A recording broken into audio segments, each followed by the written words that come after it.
बिहार समाचार में आपका स्वागत है। आइए जानते हैं आज की फटाफट बड़ी खबरों को, लेकिन उससे पहले ये न्यूज़ आप किस जगह से देख रहे हैं हमें कमेंट बॉक्स में ज़रूर बताएं। दिल्ली से पटना होते हुए इस्लामपुर जा रही मगध एक्सप्रेस रविवार दोपहर दुर्घटनाग्रस्त हो गई। हादसा बक्सर के धरौली हॉल के पास हुआ। कंपलिंग टूटने से इंजन के साथ 13 डिब्बे आगे बढ़ गए, जबकि 9 डिब्बे पीछे रह गए। ट्रेन करीब 70 मीटर दूर जाकर रुकी। घटना के बाद यात्रियों में अफरा तफरी मच गई। गनीमत रही कि किसी को नुकसान नहीं हुआ। राजधानी पटना में सोमवार को ऑटो, ई रिक्शा और कैब चालकों ने हड़ताल का आह्वान किया है। पटना के टाटा पार्क में सुबह 9 बजे से सभी चालक जमा होंगे और यहीं से पैदल मार्च करते हुए गर्दनी बाग स्थित धरना स्थल जाएंगे। ये विरोध परिवहन विभाग की ओर से जारी रूट परमिट और कलर कोडिंग को लेकर किया जा रहा है। बक्सर से राजद सांसद सुधाकर सिंह ने रामगढ़ थानेदार पर दुर्व्यवहार का आरोप लगाया है। उन्होंने एक पत्र जारी कर कहा कि धमकी और किसानों से जुड़े एक मामले को लेकर रामगढ़ थानेदार से संपर्क किया तो उन्हें कहा गया कि तुम्हारे जैसे कई विधायक और सांसद मेरी जेब में रहते हैं। सांसद ने थानेदार पर फोन पर किसानों को धमकाने का भी आरोप लगाया है। समस्तीपुर में शनिवार रात एक युवक ने खुद को गोली से खत्म कर लिया। मृतक की पहचान अजय श्रीवास्तव के बेटे अमन श्रीवास्तव के रूप में हुई है। युवक एसएससी की तैयारी कर रहा था और डिप्रेशन में आकर उसने ये कदम उठाया। छपरा में एक डॉक्टर ने यूट्यूब देखकर 15 साल के लड़के का ऑपरेशन कर दिया, जिससे उसकी मौत हो गई। मृतक की पहचान गोलू शाह के रूप में हुई है।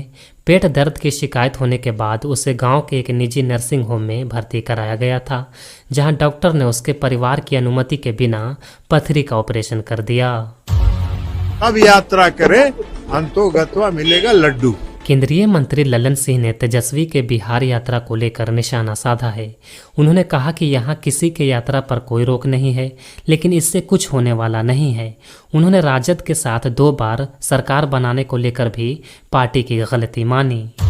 शनिवार को पूर्णिया सांसद पप्पू यादव की अचानक निरीक्षण के दौरान रुपौली अंचल कार्यालय का हेड क्लर्क शराब के नशे में धुत मिला। मुंह से शराब की गंध आने के बाद सांसद ने थानेदार को बुलाकर हेड क्लर्क आनंद कांत ठाकुर को अरेस्ट करवा दिया। निरीक्षण के दौरान वीडियो सीओ के साथ अधिकतर कर्मचारी भी गायब थे। बिहार के 2 अलग अलग जिलों में जहरीली शराब पीने से शनिवार को 4 लोगों की मौत हो गई। वैशाली में शराब पीने से 2 लोगों की मौत हो गई, जबकि एक की हालत गंभीर है। वहीं कटिहार में भी शराब पीने से 2 युवकों की मौत हो गई। राज्य सरकार ने 42 आईएएस अफसर का तबादला किया है। इसमें 12 जिलों के डीएम भी शामिल हैं। सामान्य प्रशासन विभाग ने शनिवार देर शाम अधिसूचना जारी की। साथ ही बिहार प्रशासनिक सेवा के 5 अफसरों का भी तबादला किया गया है। प्री मैच्योर डिलीवरी से परेशान मां ने 1 माह की बच्ची की हत्या कर दी। हत्या के बाद उसने चावल के ड्रम में शव को छुपा दिया। गुरुवार उसकी शव बरामद हुआ था। पुलिस ने आरोपी मां को गिरफ्तार कर लिया है। पटना में अटल पथ पर राजीव नगर 8D के पास तेज रफ्तार बाइक डिवाइडर से टकरा गई। हादसे में एक युवक की मौत हो गई। गाड़ी का बैलेंस बिगड़ने से हादसा हुआ है। पुलिस ने शव को कब्जे में लेकर पोस्टमार्टम के लिए भेज दिया है। बिहार में फिर से मानसून एक्टिव हो गया है। मौसम विज्ञान केंद्र ने सोमवार को पटना समेत प्रदेश के 21 जिलों में बारिश और आकाशीय बिजली का अलर्ट जारी किया है। वहीं रविवार को अररिया में आकाशीय बिजली की चपेट में आने से 3 लोगों की मौत हो गई, जबकि 5 गंभीर रूप से झुलस गए। मौसम विज्ञान केंद्र के मौसम वैज्ञानिक के मुताबिक बंगाल की खाड़ी में कम दबाव का क्षेत्र बना हुआ है, जिसका प्रभाव प्रदेश के ऊपर पड़ रहा है। इससे प्रदेश के कई जिलों में बारिश की संभावना बन रही है। आज पटना, भोजपुर, बक्सर, कैमूर, रोहतास, औरंगाबाद, अरवल, गया, जहानाबाद, नालंदा, नवादा, शेखपुरा, लखीसराय, बेगूसराय, किशनगंज, अररिया, सुपौल, सहरसा, मधेपुरा, पूर्णिया और कटिहार में बारिश का अलर्ट है। आने वाले दिनों में 10 सितंबर को राज्य के दक्षिणी भाग में बारिश और आकाशीय बिजली गिरने का आशंका है। 11 सितंबर को पूर्वी और पश्चिमी चंपारण में बारिश की संभावना है। 12 सितंबर को गया, नवादा, जमुई और बांका में भारी बारिश की आशंका है। पटना के नौबतपुर में थाने से 200 मीटर की दूरी पर शराब से भरी कार पलट गई। गाड़ी पलटते ही मौके पर लोगों की भीड़ जुट गई। शराब लूटने की होड़ मच गई। मामले की सूचना मिलते ही पुलिस टीम मौके पर पहुंची। इस बीच कार सवार 2 तस्कर फरार हो गए। घटना चिरौरी मुख्य मार्ग की है। पटना में उत्पाद विभाग की टीम ने बड़ी कार्रवाई की है। रामकृष्ण नगर थाना क्षेत्र के जकरियापुर इलाके में घर में बने गोदाम से 135 कार्टून प्रतिबंधित कोडीन युक्त कफ सिरप बरामद हुआ है।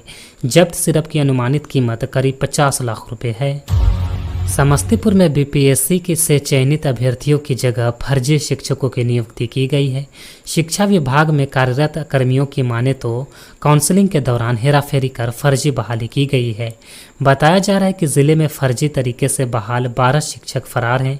मामला सामने आने के बाद डीएम योगेंद्र सिंह ने 4 सदस्यीय जांच कमेटी का गठन किया है। राज्य की बंद चीनी मिलों के 5000 से अधिक कर्मचारी 8 से 15 साल से अपना बकाया वेतन नहीं पा सके हैं। सरकार का कहना है कि उन्होंने कर्मचारियों से कई बार आवेदन मांगे हैं, लेकिन कोई आवेदन नहीं आया है। दूसरी ओर कर्मचारी यूनियन का कहना है कि अधिकारी जानबूझकर देरी कर रहे हैं। 72 करोड़ रुपए का बकाया वेतन जिलाधिकारियों के पास पड़ा है, फिर भी कर्मचारियों को भुगतान नहीं हो रहा है। बिहार के 4 जिलों में 5 नए रेलवे ओवरब्रिज बनाए जाएंगे। इनके निर्माण पर लगभग 600 करोड़ रुपए खर्च होंगे। इनके बनने से लोगों को जाम की समस्या से निजात मिलेगी। दरभंगा में 2, समस्तीपुर, नवादा और खगड़िया में एक रेलवे ओवरब्रिज का निर्माण किया जाएगा। इनका निर्माण 2 साल में पूरा होने की उम्मीद है। सुपौल के निर्मली शहर के मुख्य सड़क मार्ग स्थित मां काली ज्वेलर्स में बाइक सवार 2 अज्ञात बदमाशों के द्वारा जेवरात से भरे एक बैग लेकर भागने का मामला सामने आया है। इसको लेकर दुकान के मालिक मोहन प्रसाद ने निर्मली थाना को आवेदन भी दिया है। पुलिस मामला दर्ज कर जांच में जुटी है। छपरा शहर में भाजपा नेता के दबंगई और मारपीट की घटना हुई है। शहरी क्षेत्र में नगर निगम द्वारा वॉल पेंटिंग कर रहे मजदूरों को भाजपा नेता ने जमकर पिटाई कर दी, जिसका वीडियो सोशल मीडिया पर तेजी से वायरल हो रहा है। पीड़ित ने भगवान बाजार थाने को आवेदन देकर कार्रवाई करने की गुहार लगाई है, जबकि भाजपा नेता इस मामले में कुछ भी कहने से बच रहे हैं। घटना रविवार के दोपहर बाद का बताया जा रहा है। राज्य सरकार के कर्मचारियों के लिए अच्छी खबर है। अब 30 जून या 31 दिसंबर को रिटायर्ड होने वाले कर्मचारी भी नेशनल वेतन वृद्धि का लाभ उठा सकेंगे। वित्त विभाग ने इस संबंध में एक निर्देश जारी किया है। इस निर्देश के अनुसार रिटायर्ड होने वाले कर्मचारियों के रिटायरमेंट लाभों की गणना इसी नई व्यवस्था के अनुसार की जाएगी। ई शिक्षा कोष पोर्टल पर छात्रों की डाटा एंट्री नहीं करने वाले बिहार शरीफ जिले के 121 निजी विद्यालयों की मान्यता रद्द होंगी। जिले में कुल 639 निलंबित निजी विद्यालय चलाए जा रहे हैं। इनमें से 121 निजी विद्यालयों के प्राचार्यों ने एक भी छात्र का डाटा एंट्री नहीं कराई है। ऐसे में इन स्कूलों पर कई सवाल उठ रहे हैं। मधुबनी जिले के ललनमिया थाना क्षेत्र के बारापट्टी गांव में खेत से पानी बहाने के विवाद को सुलझाने पहुंचे बुजुर्ग पंच लखन यादव की पीट कर हत्या कर दी गई।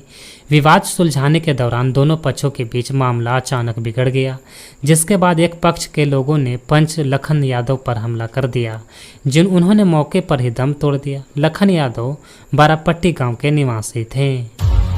भारतीय पहलवान विनेश फोगाट और बजरंग पुनिया के कांग्रेस में शामिल होने के बाद से ही बीजेपी नेता और कुश्ती महासंघ के पूर्व अध्यक्ष बृजभूषण शरण सिंह लगातार बयानबाजी कर रहे हैं। कांग्रेस नेता और पहलवान बजरंग पुनिया ने कहा, हमारे कांग्रेस में शामिल होने से बृजभूषण शरण सिंह और पूरे बीजेपी को दिक्कत है। उन्होंने कहा कि अगर हम बीजेपी में जाते हैं तो देशभक्त हो जाते, हम कांग्रेस में आए हैं तो हमें देशद्रोही बोल रहे हैं। सबको पता है कि बृजभूषण किस प्रवृत्ति का आदमी है, उनके ऊपर बोलना तो उसको खामखा हाइप देना है। जम्मू कश्मीर में विधानसभा चुनाव की तारीखों का ऐलान हो गया है। राज्य में धारा 370 हटने के बाद पहली बार विधानसभा चुनाव हो रहे हैं। इसी के मद्देनज़र नेशनल कॉन्फ्रेंस और कांग्रेस ने गठबंधन भी किया है। वहीं नेशनल कॉन्फ्रेंस के प्रमुख और राज्य के पूर्व मुख्यमंत्री फारूक अब्दुल्ला ने बीजेपी पर निशाना भी साधा है। उन्होंने कहा कि बीजेपी हमसे डर गई है, इसलिए वे हमें बदनाम करने की कोशिश कर रहे हैं। फारूक अब्दुल्ला ने कहा कि भारत हिंदू, मुसलमान, सिख, ईसाई और जैन धर्म सभी का है। वे बोले कि बीजेपी सिर्फ हिंदुओं को डराने की कोशिश कर रही है, लेकिन अब हिंदू इनको समझ चुके हैं। पहले तो इन्होंने राम को बेचने की कोशिश की और अब ये डराने की कोशिश कर रहे हैं। बांग्लादेश में धार्मिक मामलों के सलाहकार खालिद हुसैन ने शनिवार को कहा है कि बांग्लादेश के राष्ट्रगान में बदलाव की कोई भी योजना नहीं है। खालिद हुसैन ने कहा कि बांग्लादेश भारत के साथ मित्रवत व्यवहार चाहता है। उन्होंने कहा कि जो भी लोग प्रार्थना स्थल पर हमले कर रहे हैं वे मानवता के दुश्मन हैं, वे अपराधी हैं और उनको तय कानूनों के मुताबिक सजा दी जाएगी। खालिद हुसैन ने घोषणा करते हुए कहा कि दुर्गा पूजा के दौरान मदरसा छात्रों के साथ स्थानीय लोग किसी भी तरह की तोड़फोड़ या हमले को रोकने के लिए मंदिरों की रखवाली करेंगे। उन्होंने ये भी कहा कि मदरसा के छात्र किसी भी तरह के आतंकवाद में कभी शामिल नहीं होते, ये उनके खिलाफ पिछली सरकार का फैलाया हुआ षड्यंत्र है। राजभवन ने बिहार के सभी विश्वविद्यालयों में एक से अधिक वेबसाइट चलाने पर नाराजगी जताई है और विश्वविद्यालयों से वेबसाइट की जानकारी मांगी है। BRABU में वर्तमान में 2 वेबसाइट सक्रिय हैं, लेकिन अब सभी जानकारी एक ही वेबसाइट पर दी जाएगी। परीक्षा, रिजल्ट, एडमिशन और नैक मूल्यांकन से संबंधित सभी जानकारियाँ एक ही वेबसाइट पर उपलब्ध होंगी। आज के समाचार में बस इतना ही। बिहार के तमाम बड़ी खबरों को जानने के लिए देखते रहिए पटना समाचार। और साथ ही अगर ये न्यूज़ आप YouTube पर देख रहे हैं तो चैनल को सब्सक्राइब करें, और अगर आप फेसबुक पेज पर देख रहे हैं तो लाइक और फॉलो ज़रूर करें। धन्यवाद।